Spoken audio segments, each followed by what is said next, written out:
C'est pour frapper fort.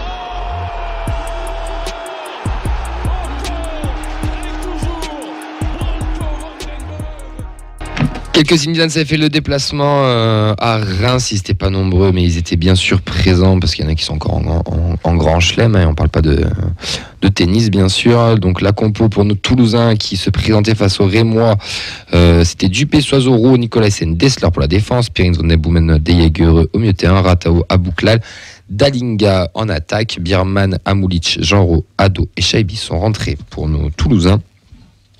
On va pas se mentir, on a fait une entame catastrophique. Les Violets ne sont pas vraiment rentrés dans le match, ils se sont fait surprendre, surtout d'entrée. Une double erreur dans l'axe central avec Ito qui ouvre le score. Quelques minutes plus tard, Mounetsi double la mise d'une frappe pleine lucarne, ce qui nous fera 2-0 en moins de 10 minutes. S'ajoute au calvaire toulousain la blessure de Ratao, qui ne fera pas forcément du bien non plus. Abdelhamid à 68e viendra mettre un troisième but pour sceller la rencontre. 3-0 pour les Rémois qui confirment leur très bon début d'année 2023, un peu plus, leur très bon début avec Will Steele surtout. Mehdi, ton avis sur le match un peu général? Bon, un match un peu sans, un match un peu compliqué de nos Violets, mais surtout un bon 3-0 des familles à la fin, quoi. Un gros coup sur la gueule très rapidement avec ces deux buts. Sur le premier, 3 erreurs individuelles. Voilà, trois mecs qui auraient pu négocier ça de meilleure façon, on va dire. Donc 3 d'un coup, ça fait beaucoup. Le second, oui, il y a la défense qui recule, machin, etc. Enfin bon. Après la frappe est très belle et n'en déplaise à certains que j'ai vus, effectivement, pour 19 gardiens sur 20 ou 18 gardiens sur 20 en Ligue 1, il y a but à chaque fois, voilà. Donc ça, voilà, pour certains qui ont mis ça. Autant sur le premier, on peut lui reprocher des choses, autant sur l'autre, non.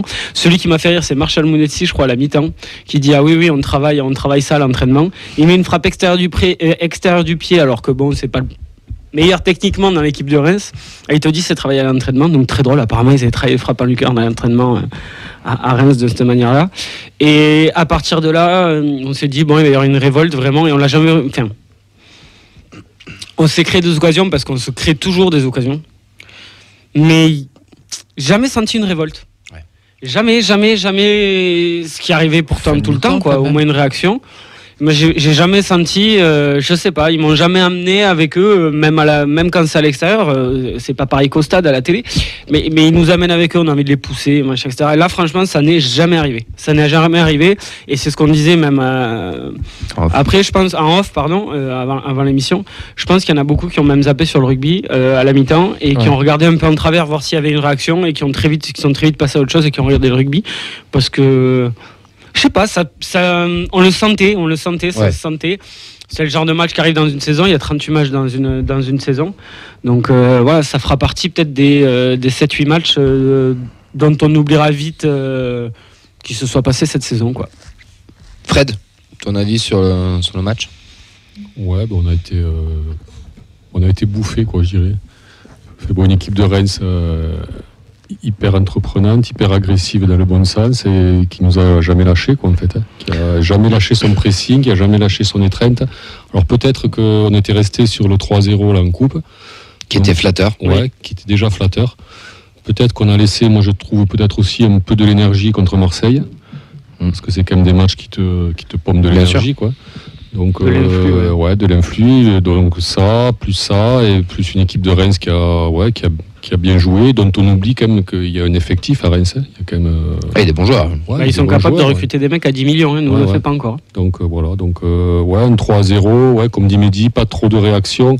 Peut-être le tournant du match en première mi-temps, la Kandalinga. Ce que j'allais dire, on a quand même 2-3 occasions pour revenir dans la partie, mais contrairement aux autres matchs du début de saison, on les mettait. Ouais. Là. Et après, moi j'ai quand même noté beaucoup de déchets, quoi. C'est-à-dire, déchets techniques. Ouais, déchets techniques. Je trouvais on récupérait des ballons, mais après, on les reperdait quasiment de suite sur des passes mal ajustées, sur des mauvais déplacements, sur. Et un match, moi j'ai trouvé.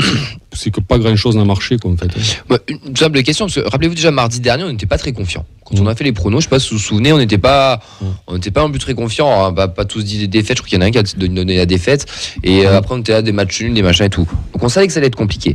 Mais est-ce que c'est pas Reims, tout simplement, qui aurait vraiment pas préparé de A à Z ce match, et que aussi, comme disait Fred, avec la coupe, un petit peu de rancœur aussi, parce que les mecs, ils étaient venus avec la fameuse phrase là, qu'il a dit, qui a tourné sur les réseaux, on leur met 3-0, machin, etc. Je pense qu'ils nous ont attendus, ils nous ont joué sur nos points faibles, ils nous ont mis un pressing monstrueux. Et nous, peut-être qu'on ne s'attendait pas à ça. Je pense qu'on a été surpris dans ces 15 minutes. Et puis surtout, ils ont été meilleurs dans leur pressing parce qu'ils l'avaient fait au stadium déjà, ce pressing-là. Mais alors, comme moins bien. Autres, ils viennent nous chercher. Ouais, exactement. Ils avaient fait la même chose, mais ils l'avaient fait de moins bonne manière. Je pense qu'ils ont bossé là-dessus. Ils ont pris le temps. Nous, je pense qu'on n'a pas changé de manière de jouer par rapport au match de coupe. Et je pense qu'ils l'ont vu. Will Steele a dû corriger ces deux, trois choses là qu'il fallait faire, et c'est comme ça qu'ils nous ont pris. Après, juste sans excuser, peut-être en expliquant, ce match, donc, il est entre le match de Marseille. Ouais. On y était tous, on sait, voilà. On a vu, c'est bon, on a vu. Plus que de l'énergie, plus que de l'énergie physique, c'est aussi mental, quoi, avec ce qui s'est passé avant, etc. Enfin, les émotions. Il n'y a pas que les jambes dans le foot, il y a autre chose, voilà. Et il y a ce quart de finale derrière que tu es obligé de gagner. Ce quart de finale où franchement, tu es obligé aussi de le gagner. Donc voilà, c'était un peu entre les deux. Et en plus, tu joues contre un adversaire, tu es à l'extérieur face à un adversaire qui, depuis une quinzaine de matchs, franchement, fait partie des meilleures équipes de Ligue 1. Depuis que Will Steele est arrivé. Fait partie des meilleures équipes de Ligue 1. Alors oui, on les a atomisés en coupe, mais voilà, c'est une très bonne équipe. Donc c'est net. C'est net, et il y a même pas d'espoir, quoi. Il y a même pas de regret, etc. Montagny a beau, je sais pas si tu veux y revenir après, gueuler contre l'arbitrage. Vas-y, tu peux. Moi, je pense pas que l'arbitrage influe dessus. Je pense que même lui, il le fait. Mais il y croit pas. C'était plus pour passer ses nerfs par rapport à la prestation. J'ai en tête la faute sur Dessler. Il le fait pas si souvent que ça. Enfin, je veux dire, c'est pas. Moi, j'ai en tête la faute sur Dessler quand il prend la boîte là. Oui. Là, je comprends pas pourquoi il prend pas jaune. Mais après, l'arbitre, il aurait pu ne pas en avoir. Je pense qu'on aurait quand même pris 3-0. Enfin, même avec le meilleur arbitre du monde, il n'influe pas sur le match. Ouais, on est d'accord. Je peux comprendre certaines critiques, mais encore une fois, c'était des deux côtés. Tu peux pas dire qu'il y a une des équipes qui était lésée par l'arbitrage. Il y a des choses qui peuvent être discutables, tu peux sortir des cartons avant, mais c'est des deux côtés. Il y a pas de. Il était cohérent avec son arbitrage. On peut ne pas l'aimer. Il était mauvais. Mais non, mais il était mauvais de A à Z. Ils sont tous mauvais. Oui, bien sûr. Il n'y a pas un bon arbitre. Tu peux y aller. Le meilleur arbitre du monde, il est pas bon. Il n'y a pas de bon arbitre, ça n'existe pas, puisque c'est juste un être humain qui va juger une situation, il n'y arrivera pas. Enfin, ça, on le résolura jamais. Enfin, on résoudra jamais ça. On résoudra jamais ça. Enfin, je veux dire, on compare pas avec Frappard, quoi. Je veux dire, par rapport au dernier match où là, pour le coup, on peut dire que ça a pu influer un peu plus dans le. Pas tant que ça. Pas influer dans le scénario, pas dans. Il n'y a pas une décision qui avait basculé d'un côté ou de l'autre. Il ne faudrait pas en parler parce qu'en fait, le but, et normalement, un vrai coach te le dira, c'est que toi. L'arbitrage, tu peux rien y faire, c'est quelque chose qui est externe à ton équipe, etc. Oui, c'est comme là. Donc toi, ton but, ça fait partie du jeu. C'est de réduire cette incertitude-là pour ne pas avoir affaire à l'arbitrage et pour ne pas être dépendant de. Parfois la pièce elle tombe d'un côté, parfois elle tombe de l'autre. Bernard Tapie il trouve la solution à son époque. La pièce tombait du bon côté. Les pièces tombaient du bon côté. Donc voilà, franchement, c'est des choses qui arrivent. Il y a des fois, franchement, et même l'année dernière, l'arbitrage, il était de temps en temps, c'était pour nous, on était bien contents. Bon, voilà, mais c'était Ligue 2. Non, mais parce que la polémique sur l'arbitrage, c'est quoi en fait? Que t'es mauvais. Voilà. Non, mais c'est quoi? C'est un ballon, on ne sait pas s'il est sorti en touche ou pas. Oui, non, c'est pas en général. L'arbitre, c'est roux, on ne sait pas. Enfin, bon, même à la vidéo, on ne sait pas s'il trébuche seul ou si. Voilà. Non, il n'y a rien. C'est très dur de non, il y a rien. Non, mais c'est pour te dire, Camille, qu'en fait, on râle sur des choses. Non, mais Fred, quand tu. Les gens qui prennent vraiment le temps de regarder le match, d'analyser les choses, etc., il y en a très peu parce que c'est très dur à faire. C'est très chiant. Même moi, franchement, moi qui veux bosser là-dedans, franchement, au bout d'un moment, j'abandonne. Ça me fait chier, quoi. Les mecs qui tartinent les matchs tout le temps. Donc, la facilité pour des gens qui regardent les matchs, ils croient les regarder vraiment, etc., c'est l'arbitrage. C'est une facilité en fait. C'est facile de taper après, dessus. Montagnier, moi je pense qu'il a été super frustré. T'as bossé toute la semaine un match, il y a 10 minutes, t'as 2-0. Et je pense qu'il a accumulé les matchs d'avant aussi. Et le boulot de la semaine, en fait, il s'écroule en 10 minutes. C'est les matchs d'avant qui le. Peut-être lui aussi un peu. Et après, pour parler foot, voilà, pas le foot. Parce que j'allais revenir sur le foot très bien. Vas-y. T'avais un Ito qui fait très bon joueur, quoi. Très bon joueur. Lui et Balogun. Voilà, qui a la différence des matchs de coupe, quoi. Même un championnat, on les a pas trop vus, mais là, donc là, on les a vus. On les a bien vus. Et ils ont fracassé notre défense, quoi, en fait. Et derrière cette défense, est-ce qu'elle vous inquiète, messieurs? Parce que on a vu pas mal de choses passer. On va pas faire le procès d'Anthony Roux. Il est un peu moins bien depuis le début de saison, depuis le début d'année 2023. Bon, voilà. Mais là, moi, je mets les deux dans le lot là pour ce match-là. Est-ce que ça vous inquiète ou vous le mettez, c'est un match champ et ça arrive et c'est pas grave. Moi je mettrais les 4, même les 5 avec le gardien, mais même les 6 avec ceux de devant. Les 11, les 23, le club. La ville, voilà. Non, mais tu prends les chiffres, je crois qu'on est à combien là, 45 buts, 46 buts encaissés? Excellente question.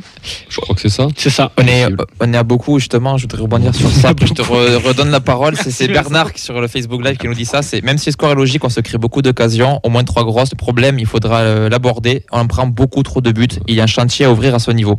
Donc ça rebondit un petit peu sur toi. Moi, je vais on verra l'année prochaine. Moi, je vais rebondir sur ce que Mehdi nous a toujours dit depuis le début de saison, c'est que notre jeu fait que tu dois prendre des buts et que tu vas en marquer. Donc il faut savoir aussi l'accepter. Après là, malheureusement, t'en as pris 3 de trop. Ouais, ça fait beaucoup. Je regarde les buts. Je suis déçu, t'inquiète, ça fait 45 pour 41 marqués. Non, ils ont tous été en difficulté. Même tu vois, Soiseau là qu'on avait un peu encensé, il a été en difficulté. Dessler en difficulté, mais depuis quelques temps déjà. Mais voilà quoi. Mais les deux là, Dessler et Soiseau. Alors 2 cas différents, mais Soiseau donc a enchaîné. Très rapidement, sans vraiment faire de prépa alors qu'il avait arrêté depuis longtemps. Donc là, logiquement, après 3-5 matchs, tous les prépas physiques le diront, c'est normal qu'il risque d'y avoir une baisse. Alors est-ce que c'est que provisoire sur ce match-là? Est-ce que ça va durer dans le temps? Dessler a été blessé pendant 2 ou 3 mois. Reprise. Parfois la reprise, quand tu es dans l'élan de l'équipe, ça se passe bien. Et puis après, forcément, il y aura une petite baisse et ça se rééquilibrera au fur et à mesure. Donc c'est des choses. Moi, j'ai trouvé Dessler aussi pas mal en difficulté. Ça fait un moment Dessler. Alors que ça fait un petit moment, moi je trouve. À part le match de Marseille, tu l'enlèves. Moi, Dessler, je le trouve un petit peu en difficulté quand même. Dessler, en général, que sur une phase, c'est-à-dire qu'il était soit bon facilement, soit bon facilement. Il y avait toujours un match, sur chaque match, il y a toujours un de côté qui pêchait. Et là, c'est vrai, sur ce match-là, malheureusement, défense est un petit peu larguée, surtout offensivement, il n'a pas pu apporter. Donc c'est là qu'on a peut-être plus vu qu'il était dans le dur, tout simplement. Ouais. Et après, sur les deux derrière, en fait, c'est la même chose depuis le début de l'année. On savait qu'il allait y avoir des boulettes. Tu prends tellement de risques tu prends des risques. Donc oui, il y a des boulettes. Voilà. 41 buts marqués, 45 buts encaissés, c'est bien, on se fait pas chier. Ça c'est vraiment des buts. Et puis peut-être que la priorité était sur la coupe. Peut-être qu'on avait la tête à la coupe aussi. Quand tu vois la compo, c'est ce que je me dis aussi. Moi honnêtement, on en a parlé tout à l'heure. Là, t'as perdu 3-0. Tu te qualifies demain, tu gagnes Clermont dimanche, tu bats Angers à Angers, même tu fais un match nul, tu t'en souviendras même plus. Enfin, je veux dire, c'est une erreur de parcours. On n'est pas le PSG, on n'est pas l'OM, on n'est pas, je vais dire Lyon, mais non, ça marche plus ça. On n'est pas Monaco, pour prendre les 3 premiers du championnat, ou Lens, même Lens qui est en difficulté. On reste un promu de Ligue 2 quand même. On est à 11 points d'avance sur le premier non relégable. On propose quelque chose de magnifique, mais là, en fait, vu la dynamique qu'on avait, on se voyait limite européen 5e à la fin de la saison. Non, on se voyait vaincu. Calmons-nous. Il y a des belles équipes en Ligue 1. Reste, c'est une très belle équipe. Surtout à l'extérieur. Surtout à l'extérieur, c'était compliqué. Ils ont fait le match. Pour moi, l'important, c'est demain. Toujours pareil, dès qu'il y a des gars qui sont un peu en dedans, mais t'as Spearings qui a été moins fait. En fait, on n'a pas su garder les quelques ballons qu'on récupérait aux abords de la surface. Et donc, en fait, on s'est retrouvé toujours pressé dans nos 30-40 mètres. Et il y a Spearings qui n'a pas fait un super match, de Jagereux qui a été un peu actif, mais je te dis, il perdait les ballons de suite. Peut-être le meilleur des 3. Ouais, mais bon, voilà. Van de Boomen aussi encore, je trouve un peu en difficulté. Quand ça accélère un peu, il a du mal, le Branco. Il en est avec sa cuisse, lui. Est-ce qu'on lui tire pas dessus? Est-ce qu'il n'est pas à 70%? Après, Van den Boomen, il sera, dès que ça accélère, toute sa carrière, il sera en retard, quoi. Donc je veux dire. Non, mais je veux dire, il le rattrape par son intelligence et sa technique. Voilà, d'autre côté, il met le coup franc, c'est pas le match non plus, tu vois. C'est un choix des détails quand même. Oui, c'est ça. Pour moi, c'est Dalinga, c'est le sorte de face-à-face de Dalinga, là, quand Dioufil la sort de la main, là, t'as 2-0, là, t'es à 15e minute ou 20e minute. Si là, tu le mets, je pense que t'as pas le même match derrière. Branco, c'est deuxième mi-temps, t'en as déjà 2 dans l'escarcelle. Ouais. Je suis pas sûr que la révolte fait. Après, voilà, je pense que beaucoup de personnes n'ont pas vu ce match-là n'ont pas lu le match dans le bon sens. C'est-à-dire que, encore une fois, c'était Reims, une équipe ultra en forme, qui n'était pas du tout l'équipe qui a joué en coupe. Chez eux, revanchard, qui a quelque chose potentiellement encore à jouer au classement et qui est plus armé que nous. La Bernard qui soulignait aussi, tu as le fait quand même que le budget soit 2 fois supérieur aussi. Donc il n'y a pas les mêmes intentions, les mêmes attentes. Donc en soi, c'est assez logique. Ça peut être rageant sur le scénario, mais quand on voit malheureusement sur les réseaux comment tout est à balancer, c'était comme Free Fly Bread qui faisait ça sur Twitch, que ça critique beaucoup trop sur les réseaux. C'est catastrophique. Et là, moi je suis joueur du TEF, je me suis pris une claque derrière la gueule, je me connecte sur les réseaux, je vois ça, je saute du bus. En parlant de réseau, ça me fait penser à Ratao qui s'est blessé. Apparemment pas si grave que ça. Il a passé un IRM, il est dans le groupe pour demain pour la coupe. Donc tant mieux pour lui.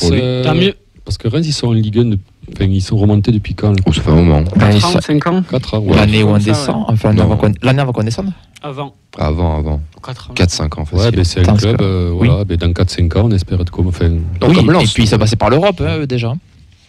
Ils ont goûté à l'Europe, Reims. Ouais. Dans les 5 dernières années en 58 en finale. Non, mais ils ont fait une qualif, non? Oui, ils ont fait un tour préliminaire. Oui, ils ont fait un tour préliminaire, d'accord. Ouais, ils ont perdu contre un club chypriote aussi. Oui, c'était pas avec Oscar Garcia. Oscar Garcia, c'était que cette année. C'est possible. Non, mais je vérifie là. Ils n'avaient pas fini 5e une saison. Je suis quasiment avec Oscar Garcia.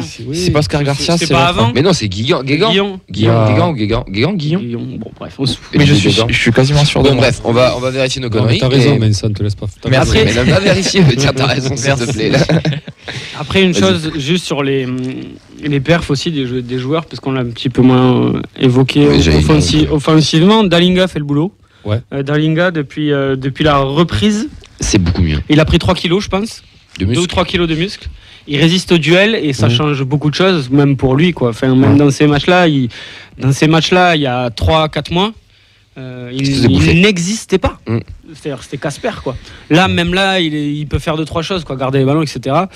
Moi, il y en a un qui m'inquiète, mais alors je vais dire, c'est un peu notre Van Den Boomen offensif là-dessus, c'est-à-dire qu'il compense par son placement de ses appels. Mais c'est à Bouklal. Physiquement, le 1 contre 1, c'est pas son truc, c'est un ailier. Ouais. T'as vu son genou, pas? Ouais. C'est vraiment qu'il est strappé. Est-ce qu'on tire pas aussi sur lui? Parce que lui, il a fait la Coupe du Monde, les voyages, les machins. Enfin, tu sais, je sais pas. Après, lui, je sais pas comment dire ça, mais c'est par Ratao, quoi. Comment? Il avait été blessé pendant la Coupe du Monde, non? Oui, il manquait un match. Oui, peut-être. Il a joué un 30 minutes cumulé, donc. Oui, certes, mais t'as quand même la fatigue émotionnelle, les voyages, les machins et tout. Mais moi, j'ai vu son strap et je me suis fait la réflexion. Je me suis dit, tiens, ce qu'il avait face à Marseille, je suis pas sûr. Donc je pense que ça y joue aussi. Quand tu es mené 2-0, que tu dois porter un peu le ballon, que tu es un peu dans la surface, à Bouklal, en 1 contre 1, encore une fois, c'est plus compliqué. Lui, à faire une diff par son intelligence, par ses appels et par sa finition qui est normalement correcte, quoi. Juste Free Fly Brest qui confirme la saison Covid quand il finit 5e Reims. C'est peut-être pour ça qu'on l'a un petit peu oublié parce que c'était la saison un peu bancale. Je voulais aussi notre réaction de Mathias sur le Facebook Live qui disait concrètement qu'on n'est pas rentré avec les bonnes intentions et qu'on s'est fait bouger tout simplement. Et puis on s'est fait surprendre aussi. Ces 2 buts là, bon. Oui, ça c'est sûr. Tu avec un plan de jeu, il est complètement annulé au bout de 10 minutes, c'est un peu compliqué de se ressaisir et les équipes sont pas capables de le faire. Vous mettez des tops sur ce match ou pas? Est-ce que vous en trouvez un ou deux? Parce qu'on peut peut-être proposer aussi à nos viewers sur Twitch et sur le Facebook Live, mais Tom et dit, est-ce que tu peux ressortir 1 ou 2 joueurs qui n'ont pas fait de mauvaises prestations et que tu trouves que bon... L'interview de Mathieu Siwa à la mi-temps qui m'a beaucoup fait rire. Je sais pas, Dalinga parce qu'il a gardé 3 ballons.